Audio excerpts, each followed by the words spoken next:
I know my soul, only to the devil and my heart and the stone. I know my soul, only to the devil and won't let me alone. I'm faithful and I'm evil. I can't forget it gone. I think I'm all against it. It's done if I will run, but I know that I had stolen. Only to the devil and my heart and burning stone. I know my soul. Peace, black people. Welcome to Yemima's World, the Jelly Moose's Cafe. I am your host, Yemima, and of course, it is good to be black in the land of the living once again. We are still in Hoodoo Heritage Month, and we are going to do another story tonight. I do not own the rights to the music that is playing. It is called The Yas Yas Girl, Sold It to the Devil by Miss Merlene Johnson. All right, so we're going to get into tonight's story. So you can see by the title, it is called Hurricanes Hoodoo and Aunt Julia Brown. So we know that we had Hurricane Helene to come through, devastation, hit very hard in North Carolina and Asheville, and now we have Hurricane Milton on her heels that's coming through. And there is a lot of talk on in these streets on social media about these hurricanes and where they are hitting. There is dissension among Black people who are looking at it one way, and palm colored people who are looking at it another way. And the Black people are saying that these hurricanes are hitting sundown towns. They are hitting towns that have had past or even present racism. So I thought I would tell the story tonight about Aunt Julia Brown. And once I get into it, you'll understand why I chose this story for such a time as these. All right, so I pulled this information from the internet, and it is written by a woman named Sonia Alexander, and it is titled uh, Aunt Julie Brown, Debunking Her Voodoo Priestess Myth. All right, and I'm probably not gonna read it uh, verbatim. I'm gonna pick some things out, but I'm gonna try to, read as much of it as I can. All right, so it says midwife, voodoo priestess, hoodoo woman, witch, Julia Brown, who was born Julia Bernard, has been labeled all these things, and it was most likely actually none of them. She sang a song before her death that was prophecy in the advent of her lore, in the advent of her lore. The lyrics were, "When I die, I'll take the whole town with me. When I die, I'll take the whole town." There were two survivors of the devastating hurricane that happened in 1915, which fell on the very day Julia Brown died. There was an Italian man named John Ciro and a black man named Milton Brown, no relation to her. Now, Milton's account in the newspaper is chilling. He said he saw people buried alive as they were engulfed by enormous waves, and they were swept away in their shanties. The swamp became their final resting place. Um, it says that, again, days before her death, Julia Brown was singing that song. Now, since a closer look at her story reveals little evidence that Julia Brown was anything like Marie Laveau, who has emerged on online blogs and television shows in recent years. A woman who cursed the town she lived in before she died, and who supposedly still haunts the swamps, which is folklore. So there's a fine line between legend and reality, and sometimes there is a chasm. And folk tales and oral tradition can evolve over time, morphing accordingly to regional proclivity. It says that in most accounts of Julia Brown's life, she is depicted as an exoticized, otherworldly persona that overshadows her identity as a living, breathing person. For example, these various versions of her life almost never include the fact that, as documented in census record, she was married, literate, a black landowner. Her husband, Celestin, was a laborer from Texas and had died just a year before she did, after 30 years of marriage. She also had children, all of whom would have all been fully grown by the time she died. And according to Ancestry.com, she was in her 40s when she had three of her children: Matilda, S.E., and William. They went to school and worked. One was a tie maker, one was a cook, and none of them died during the storm. It says a family such as this, black, literate, and land owning in the 19th century American South, was unique, especially in a region made up of mostly German immigrants.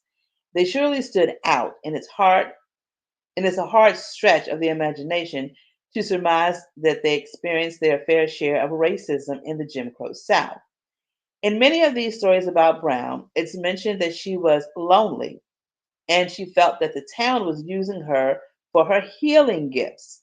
All right, so we got healing gifts, okay.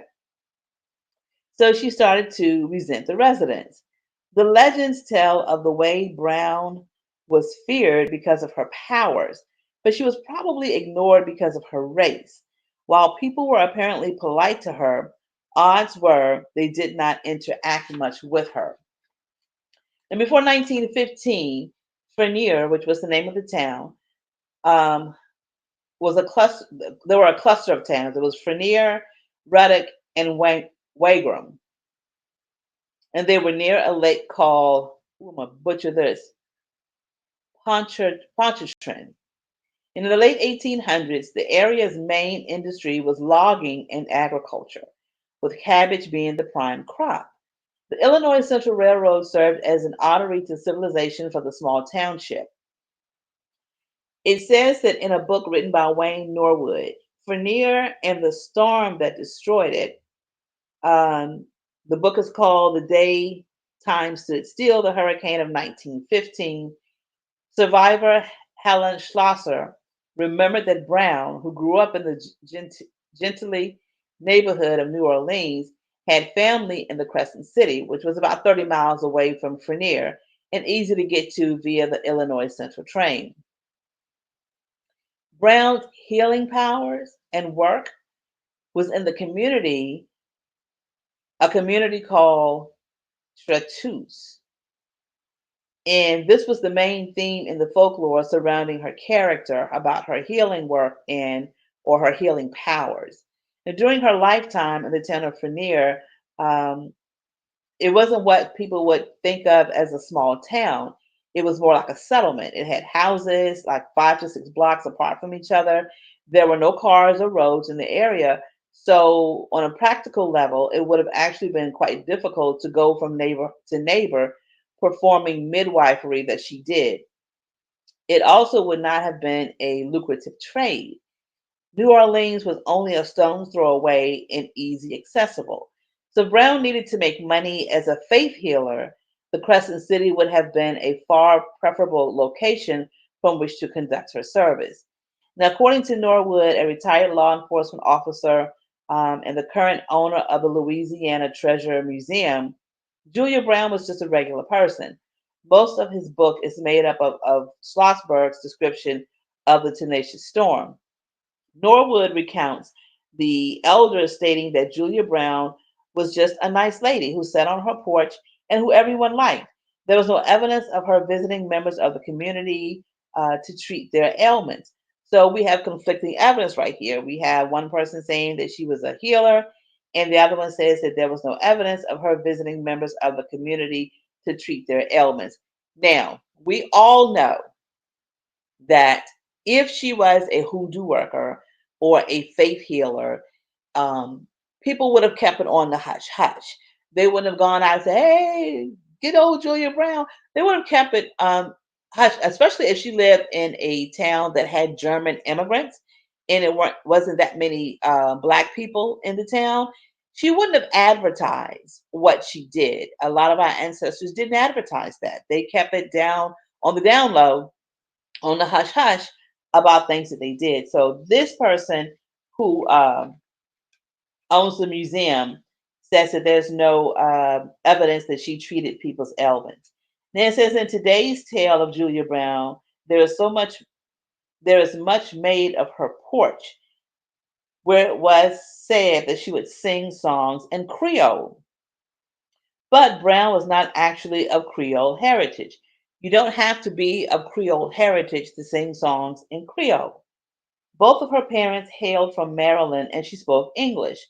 I speak English too, but I also speak Tut and I can also speak Creole languages. So that has nothing to do with the fact that she may have spoken Creole, I swear. Everyone can seem to remember that last haunting song that she sang, but none of the other ditties was so famously performed on her porch. And the legend of Julia Brown culminates in her death on September 29, 1915, the day of the Great Storm. Affectionately known as Aunt Julie by locals, she was put to rest in a cypress coffin. Today, if one goes to a swamp tour of the area, guides like to say that her grave is located somewhere on private land um, that would have been near the area of Frenier. And they said this is probably inaccurate. In speaking with Norwood, again, he is the owner of the museum, he recounted Schlosser's memory of Julia Brown's relatives paying 25 cents to ride the railroad from New Orleans to Frenier to attend her funeral. Many of today's tales say citizens of the town gathered for her funeral to show respect for the quote unquote voodoo priestess. And because they didn't want to be cursed, they went to her funeral. And the population of the town was about 800 people. There was a lot of railroad construction happening on the day of the storm. There's no mention in the local paper or any heritage site of a confluence of Ruddock and Frenier folks gathered at Brown's funeral. Also, people knew a storm was coming. They just didn't know how strong it was going to be. But most residents were inside. Despite precautions, 28 residents died, as did several others from surrounding areas. Since the evolution of Julia Brown's story might on the surface seem like a harmless folktale, but the way her identity has been altered has served to permanently shift her legacy from human being to other, as most Black people have been designated throughout history. She's been transformed from housewife to magic Negro, yet another addition to the canon of voodoo sensationalism so prevalent in Louisiana. So the town doesn't exist anymore. It's a ghost town comprised of dead lumber, cypress trees, and muddy swamps. A lone railroad track runs through it along Route 51 through the area. All right, so that was again, I got that off of the internet, and I'm going to read another story that I pulled so we can see. I don't know. Differences and also similarities in what people pulled about Miss Aunt Julia Brown.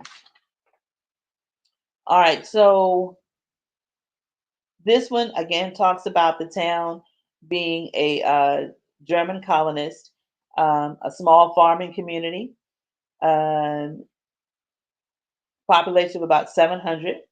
It had a post office, a boarding house, a gentleman's saloon, and it didn't grow at the same rate as other towns. By 1915, there were only three houses there: George Schlosser's, Julia Brown's, and one belonging to an unknown African American family. It says white supremacy was deeply entrenched in the early 20th century South, and black residents of the area surrounding Ruddock and Frenier lived under the constant threat of racist violence. And life wasn't easy for white residents either. The town lacked access to clean water. The region was also without local transportation, and a trip to nearby town of La Place required a 10-mile slog through the swamp. Often women made groceries by flagging down the Illinois Central Railroad bound for New Orleans. I love the fact that he said often women made groceries. Sidebar. I don't know where you guys are from that's listening, but I'm from the South. And we didn't go food shopping. My mother used to make groceries. So that warms my heart to read that. They would hand their shopping list and money to the engineer, who they hoped would return with supplies a few days later. So, in 1915, the Category 4 hurricane hit southeastern Louisiana. It had 145 miles per hour winds. At that time, it was the strongest in documented history. Nearly every building in New Orleans sustained damage. Some towns fared even worse. In Reddick, residents sought shelter at the schoolhouse and rail station, but the storm ripped the station apart, leaving people at the mercy of the surge. People were being swept away, and they were clinging on for dear life. It says born in Louisiana around 1845. So Aunt Julia Brown was born in 1845. She was a land owning black woman widely respected in the region. And in 1880, she married Celestin Brown, with whom she had children, and by whose death she inherited a 40-acre homestead in Fenier. Known for her folk magic and the songs she sang on the porch. One tune in particular gained ghostly significance in the aftermath of the 1915 hurricane. The song again, One Day I'm Going to Die and Take the Whole Town with Me. And as fate would have it, Brown died at an old age in 1915. Her funeral was held on September 29th, the very day the hurricane struck. Black residents gathered from miles around to attend, according to a newspaper. Now, the story that I just read before, they said that there were no newspaper articles. This particular one that I pulled says that there was a newspaper article, and it described the chaos that followed. Many pranks were played by wind and tide. Aunt Julia had been placed in her casket, and the casket in turn had been placed in the customary wooden box and sealed.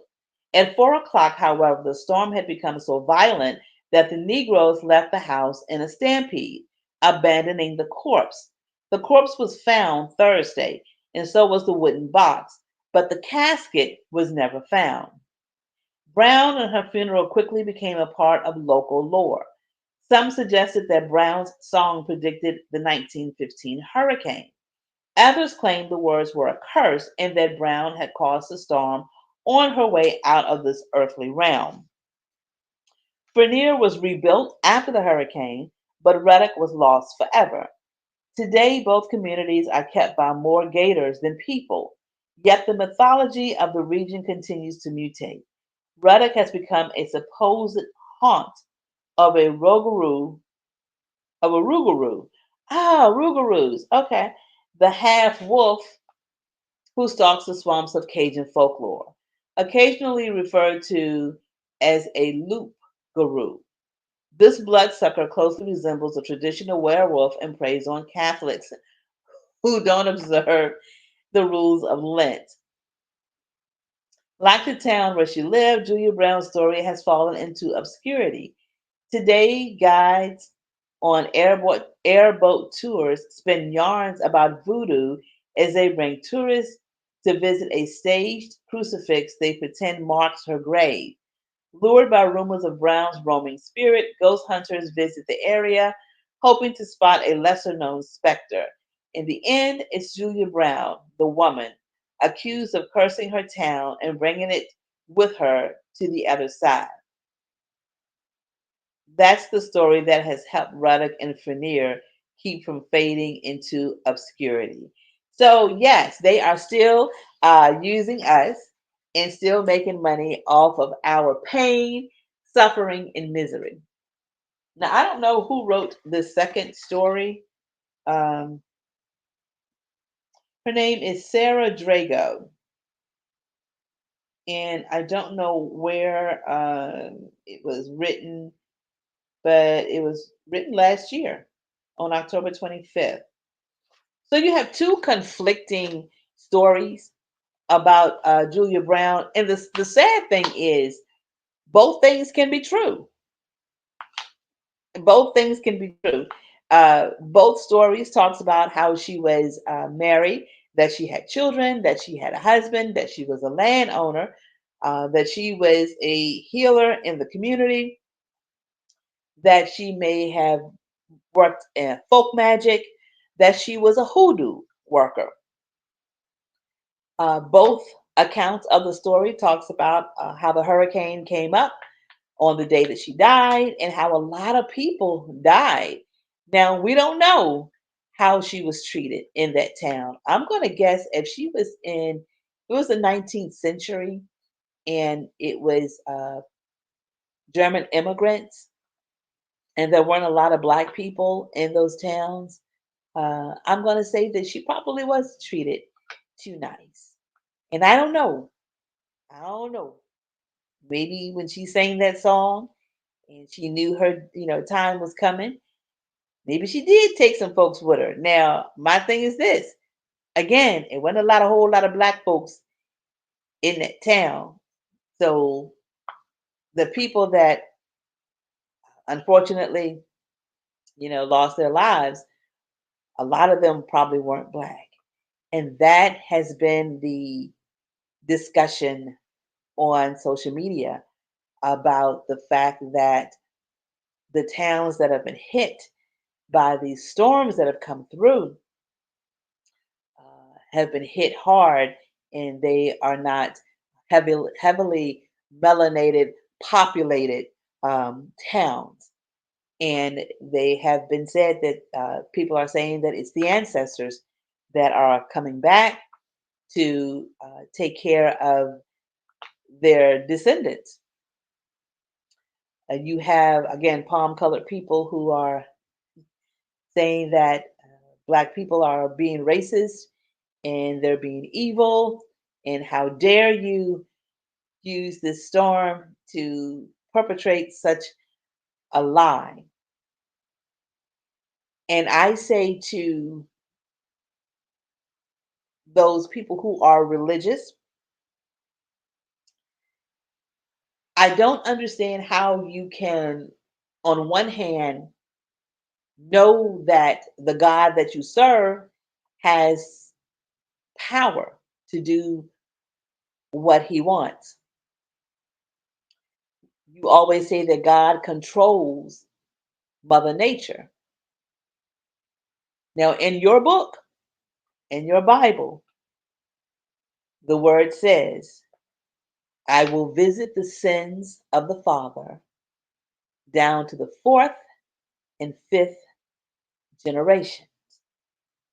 And so these southern towns that are being challenged right now, you are the third and fourth generation of the fathers who have sinned and sinned mightily.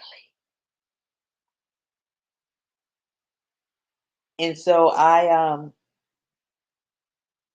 yeah, yeah. I want to read this real quick before I wrap it up.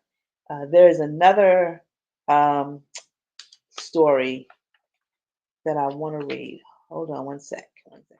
Okay, so this one is a quick read. It is by a gentleman named Hassan Ali Abbasi. All right, so this one says the alleged voodoo priestess who destroyed, quote unquote, her own town is a fascinating blend of history, folklore, and tragedy.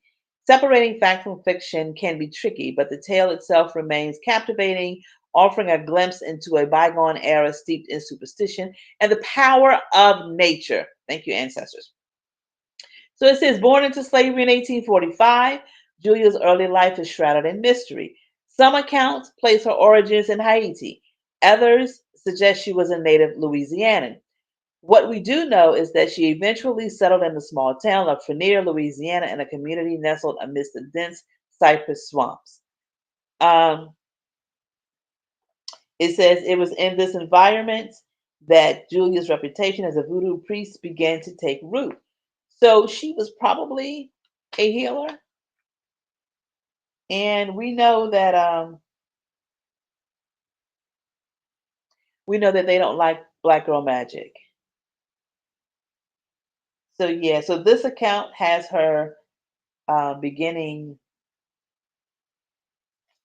in Haiti. All right, so this writer also talks about the whispers of the Loa. Says voodoo, a syncretic religion with roots in West Africa, had taken hold in Louisiana among the enslaved people. Remember, Aunt Julia Brown was born in 1845, so she was born um, in slavery. It offered a sense of cultural continuity, and it means to resist oppression. So Julia had knowledge of herbs, potions, and rituals that became sought after. She became a sought after figure in Frenier. People consulted her for healing, divination, and even protection from harm. But as the reputation grew, so did the whispers and the fears. The white community, already suspicious of voodoo, saw Julia as a dangerous figure, wielding forbidden powers. Stories of curses, charms, and even animal sacrifices swirled around her, solidifying her image as a dark sorceress. All right, so that's another story about her, and the rest of this is um, the same thing. All right, so that is Aunt Julia Brown. I hope you enjoyed it. I hope you look her up. Don't just listen to my stories. I do these stories because I want you guys to do your own research.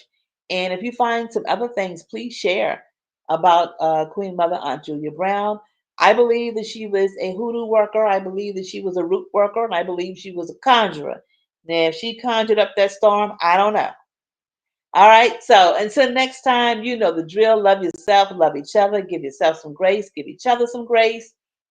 Stay cool, stay warm wherever you are. Stay healthy, honor your ancestors, they will honor you. And until next time, peace, family.